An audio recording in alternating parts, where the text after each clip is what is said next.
Skincare na ako, guys.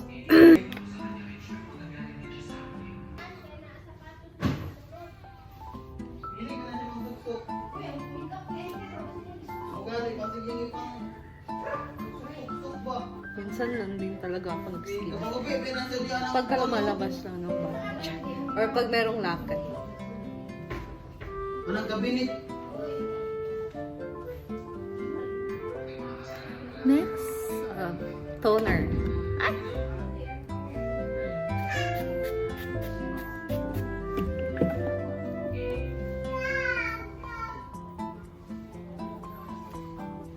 Budi ay, hindi makita.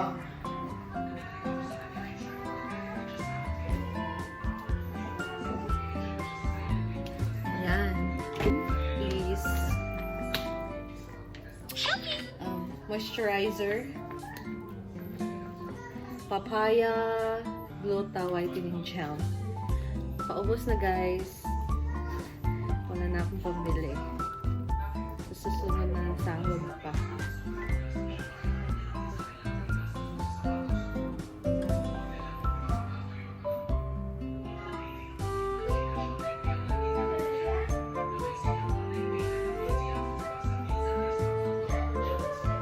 Ayan.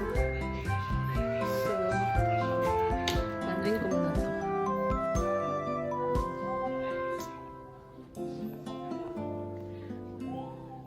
Patuyuin ko muna ito. Ayan, guys, pagkatapos ko nag-toner, nag-moisturizer.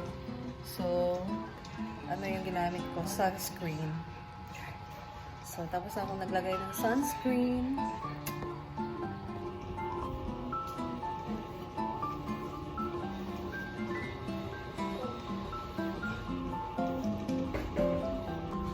Kilay. So, tapos na magkilay, brush ko muna.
Ayan, guys, so I'm done. This is my final look.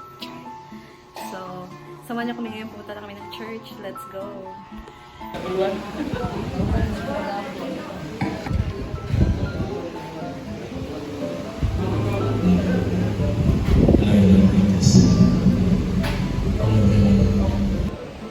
Kay Mayo minta sa kansa.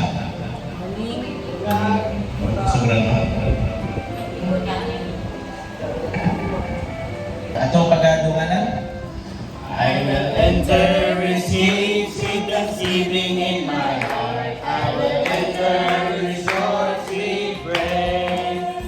Call to worship atau ang mga Biblia sa Romans chapter 12 verses 1 to 2. The word of God says, I beseech you therefore, brethren, by the mercies of God, that ye present your bodies a living sacrifice, holy, acceptable unto God, which is reasonable service. And be not conformed to this world, but be ye transformed by the renewing of your mind, that ye may prove what is that good and acceptable and perfect will of God.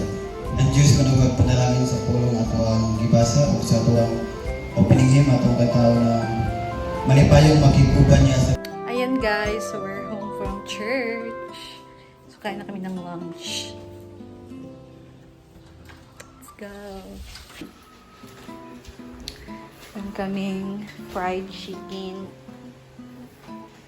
And paksiw. Yan ang mali na ba?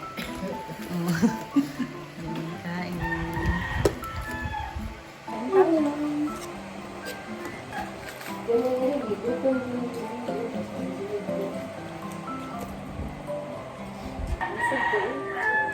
Baka nga rin.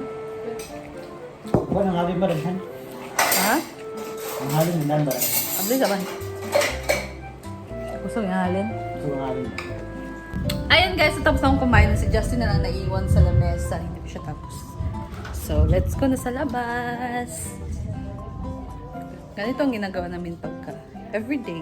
Ito kami sa labas nagsistay. With coffee. Kasi maangin dito sa labas kaysa sa loob. Kaya, Ba, tangki lang ba? kahit mainit, coffee. Guys, comment down below guys kung ano dapat gagawin sa tabilang Tindahan tindahan. daw. Kasi hindi naman siya gigibain pa. Kaya, Ano yung ano yung mas maganda ang i-add na negosyo para doon. Kulit na bata, na-splack dahil walang tulog kanina sa church. Oh, kahit anong ano namin siya. Hindi yan iiyak. Kasi tulog yan. Ako, yung ganito tinatawag.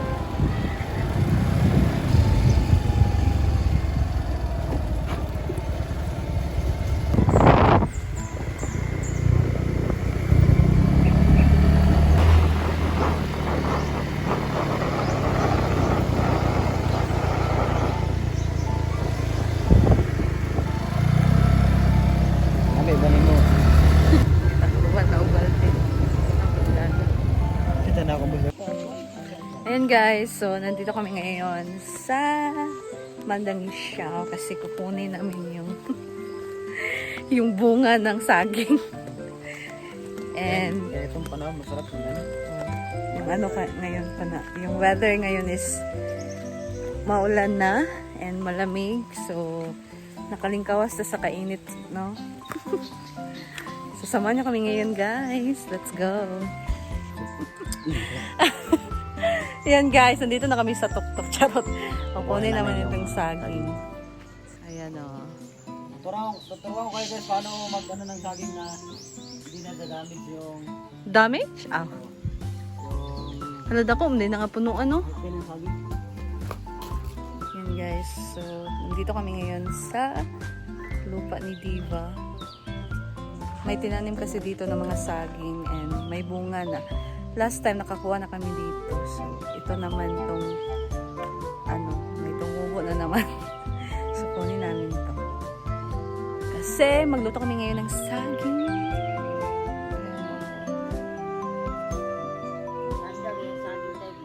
Ha?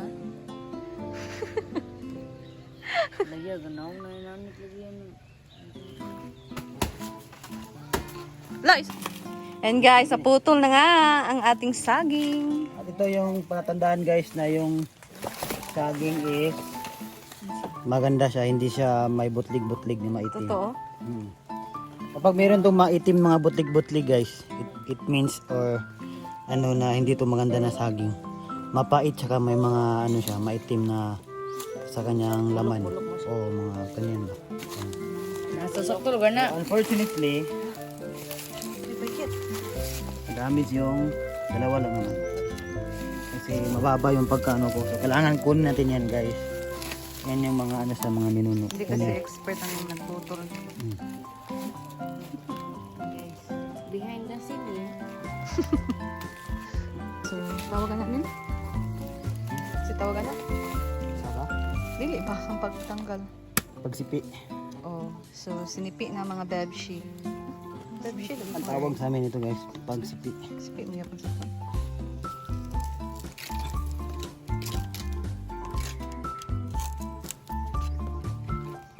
Ayan guys, so that's all for today and magsipi muna kami dito ng saging.